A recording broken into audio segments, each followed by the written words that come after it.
Dom Safian, Dom Saf is the best. Dom Safian, Dom Saf is the best. Mama yang terkasih, selamat pagi. Bagaimana kabar kalian? Kami berharap bahwa kalian dalam keadaan yang sehat, senang, bahagia, nggak ada tanggungan gitu ya. Gimana perasaan kalian? Deg-degan nggak ini menantikan nilainya? Nanti hari Jumat kalian mendapatkan laporan NIP ya. Semoga nilai kalian bagus semua, itu yang kita harapkan.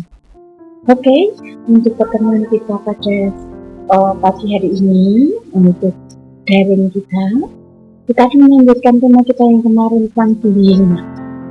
Kemarin bersama Pak Heru kalian sudah diajak untuk melihat apa itu bullying, jenis-jenisnya seperti apa gitu ya. Kemudian sekarang kita akan melihat dampak dan pencegahan bullying. Nah, dengan kita mempelajari ini, harapannya ada beberapa hal. Kita memiliki beberapa tujuan. Yang pertama, kalian mampu menganalisis dampak perilaku bullying terhadap diri dan orang lain.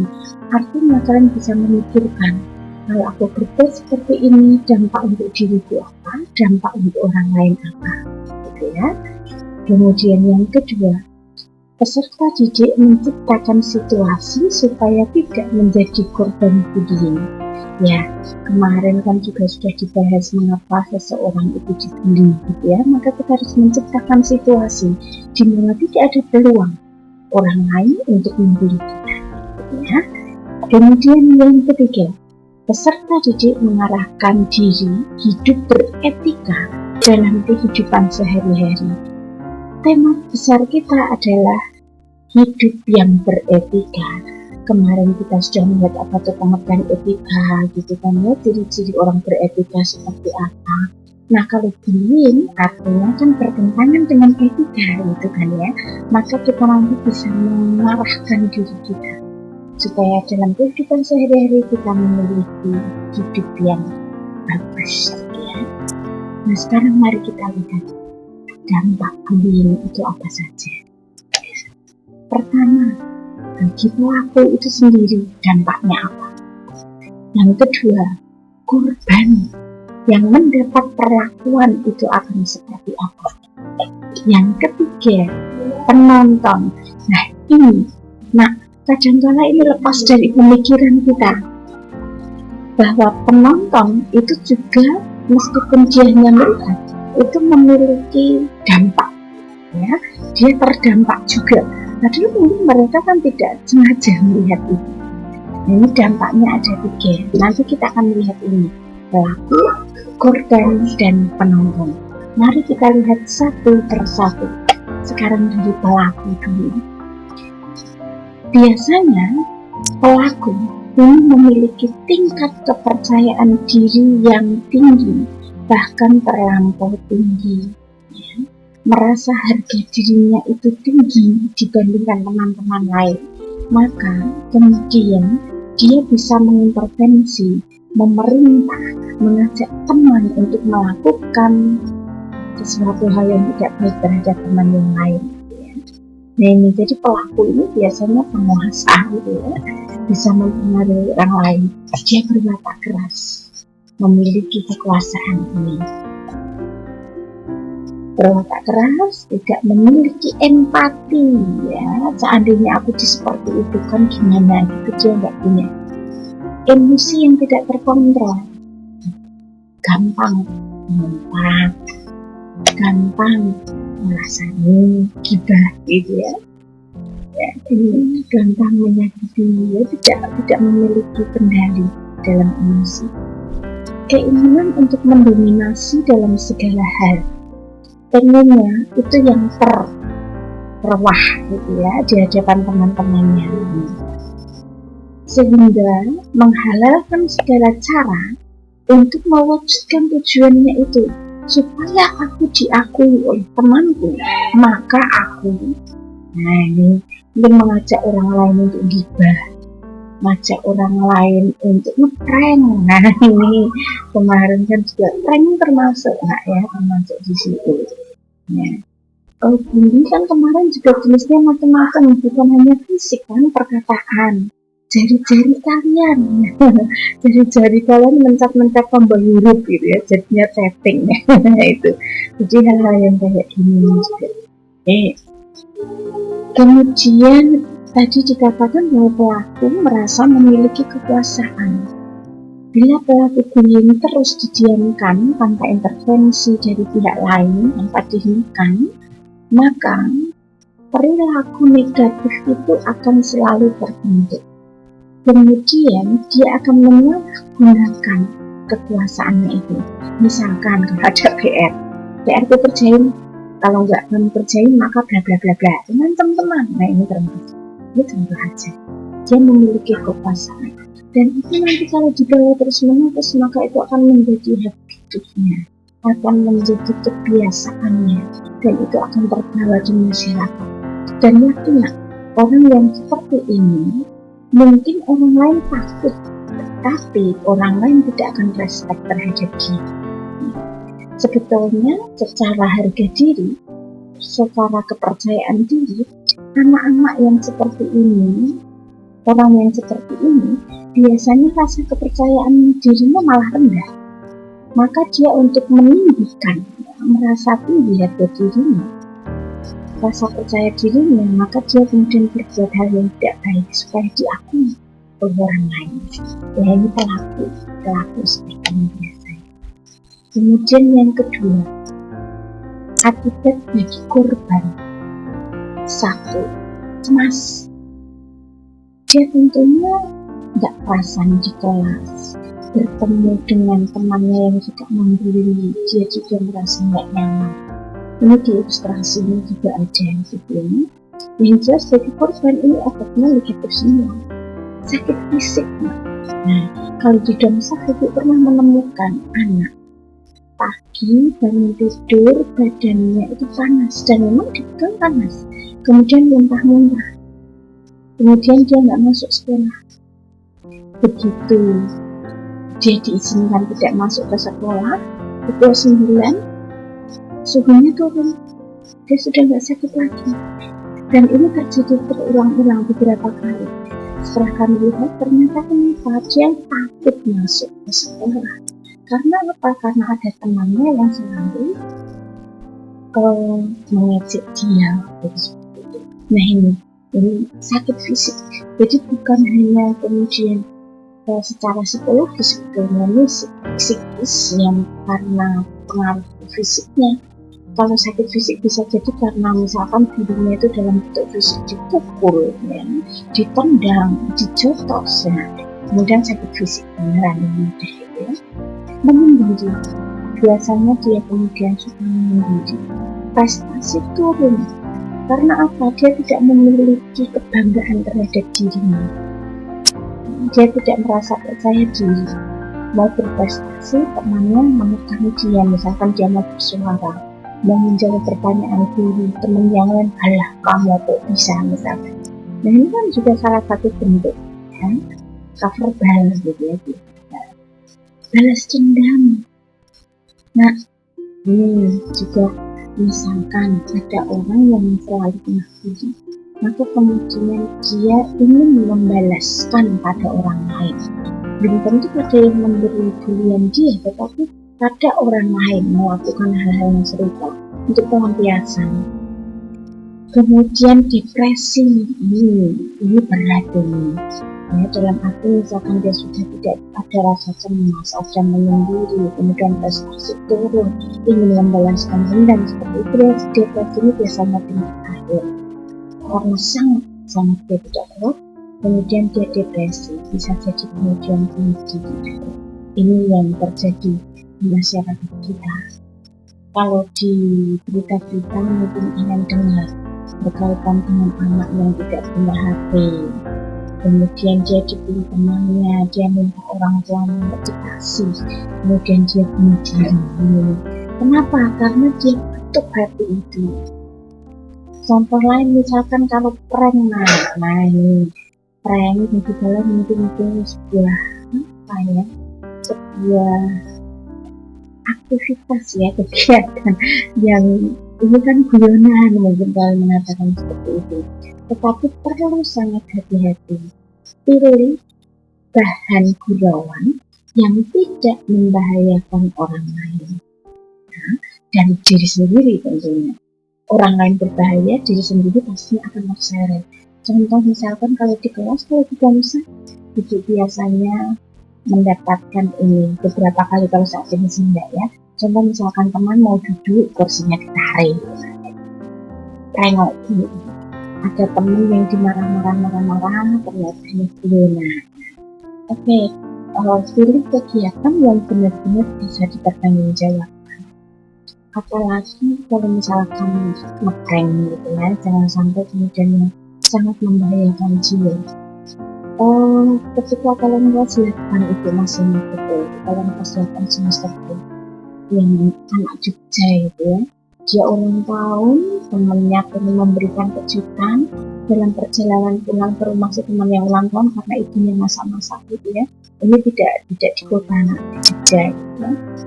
Nah, waktu itu kemudian si teman ini didorong masuk ke sungai. Ini galian untuk underpass di jalan Jogja. Tapi ternyata genangan airnya itu cukup dalam. Dan temannya ini ternyata tidak bisa berenang yang tadi berulang tahun. Akhirnya ketika tahu temannya ini tidak bisa berenang, yang tadi mendorong teman masuk ke galian ini, dia mau menolong, ikutlah dia masuk terjun ke situ karena terisi air hujan gitu ya. Nah, ketika ternyata karena dalam, kemudian dia tidak bisa menolong temannya. Teman yang ketiga ikutlah ke situ, tapi kemudian yang ketiga ini bisa selamat, yang dua meninggal, termasuk yang ulang tahun. Nah, ini contoh guyonan, awalnya guyonan, tentunya tidak punya tujuan untuk membunuh teman, untuk membunuh dirinya sendiri, udah, tapi guyonan. Tapi teman, di sini kita belajar memilih dan memilah mana kira-kira yang baik gitu ya. Ya, ini untuk korban. Sekarang selanjutnya untuk penonton. Penonton tadi dikatakan pada awal kan tampaknya memang tidak memiliki efek apapun. Tetapi bagi orang yang menonton melihat itu, maka biasanya secara psikologis mereka akan mengalami dampak juga. Dia menjadi takut, dia menjadi tidak berani, seperti itu. Dan ketika menonton seperti itu, melihat seperti itu, seringkali orang tidak bisa berani berbuat apa-apa. Dia hanya diam, karena mau seperti apa nggak kenal semuanya, seperti itu. Kemudian memunculkan perasaan-perasaan yang tidak nyaman. Ada perasaan cemas, depresi, meskipun dia hanya sebagai penonton. Apalagi kalau yang ditonton itu sudah benar-benar adegan-adegan yang mengerikan seperti itu, dan itu tentunya akan terbawa terus-menerus. Jadi sebetulnya penonton ini pun hampir sama seperti korban, hanya secara fisik dia tidak langsung kena gitu. Jadi bagi penonton ini juga berpengaruh. Ya. Kemudian sekarang mari kita lihat undang-undang tentang bunuh. Ada undang-undangnya itu ada gitu ya. Ini kalian bisa baca sini dari pasal 80 Undang-Undang 35 tahun 2014. Ini di sini ini ada berkaitan dengan rupiah, berkaitan dengan artinya bisa membayar, ada denda segala macam gitu. Biasanya kalau sudah bisa terjerat hukum itu kemudian ada kurungan segala macam. Nah, kalau nanti sampai terjerat di sini tentunya juga masa depan kalian, karena apa, nama baik kalian akan selalu tercatat di kepolisian, pasti seperti itu. Orang tua kalian akan tercemar nama baik keluarga ya, makanya ini. Nah sekarang, bagaimana cara mencegah supaya tidak terjadi bullying? Yang pertama, ini semua di antara kita ya, Jangan membawa barang-barang mahal atau uang yang berlebihan. Ini dimanapun, di kelas juga. Karena gini, ibu pernah menemukan di Dongsa. Tahu temennya membawa uang banyak, maka kemudian diminta. Nah, dimintanya tidak dengan baik-baik, tetapi dengan ancaman. Ya. Nah, ini maka bawa secukupnya saja. Jangan sendirian, apalagi di tempat-tempat yang tidak kita kenal. Tidak perlu mencari gara-gara dengan pelaku bullying, guyonan, segala macam. Jadi lebih baik wajar-wajar saja ya. Hindari berada di dekat mereka atau area yang sama dengan mereka. Nah, kalian ini bisa melihat teman-teman kalian yang mulutnya mungkin tajam gitu ya, tangan kakinya cepat maju seperti itu ya, jengkel langsung tonjok sendang. Bukan dihindari jauh-jauh enggak, tetapi kalau di kelas upayakan tidak memancing gitu. Kemudian yang terpenting adalah cerita, laporkan cerita, bisa dengan wali kelas, bisa dengan kami guru bidan, bisa juga dengan orang tua. Supaya apa? Nah, kalau dilaporkan sebetulnya juga kalau perilaku itu belum terbentuk lama, ini kan bisa disembuhkan juga. Kasihan loh pelaku-pelaku bullying itu juga, karena sebetulnya mereka melakukan sesuatu karena ada yang memicu mereka. Nah, kalau ketahuan awal, maka kita bisa bantu mereka untuk tidak mengembangkan perilaku negatif itu, dan itu akan menyelamatkan mereka. Hal-hal lain yang perlu diperhatikan, menjauhilah dan ajak teman-teman lain untuk menjauh.